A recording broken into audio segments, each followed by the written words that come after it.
काकडी, टोमॅटो, तिखट, हळद, मीठ, जिरं, ओवा आणि लसूण, मिरची, कोथिंबिरीची ठेचा आहे हा. आणि कांदे घेतलेले आहेत.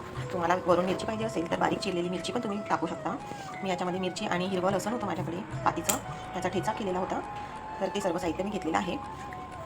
आता यामध्ये आपण बेसन आणि थोडंसं ओट्सचं पीठ आहे माझ्याकडे आणि गव्हाचं पीठ मिक्स करून एक छान असं थालीपीठासारखं बनवणार आहोत. खूप हेल्दी असं थालीपीठ तयार होणार आहे आणि टेस्टीसुद्धा. तर चला बनवूया. बेसन पीठ आणि ओट्सचं पीठ आहे आणि गव्हाचं पीठ. आता यामध्ये आपण हे सर्व मिक्स करून घेऊया.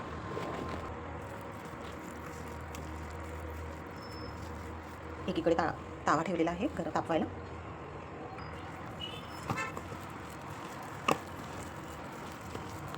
छान असं मिक्स करून घ्यायचं आहे. वाटेत तर थोडंसं पाणी घालेल मी यामध्ये, थोडं पातळ करेल याला. छान असं पातळसं भिजवून घेतलेलं मी पाणी घालून.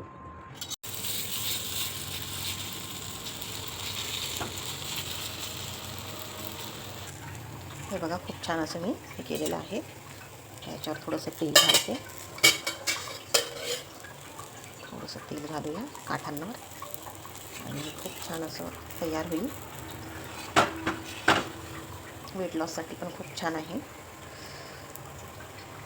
छोट्या मुलांच्या डब्यांसाठी किंवा सकाळच्या नाश्त्यासाठी तुम्ही नक्की बनवून बघा. तुम्हाला नक्की आवडेल. टेस्ट पण खूप छान अशी लागतं.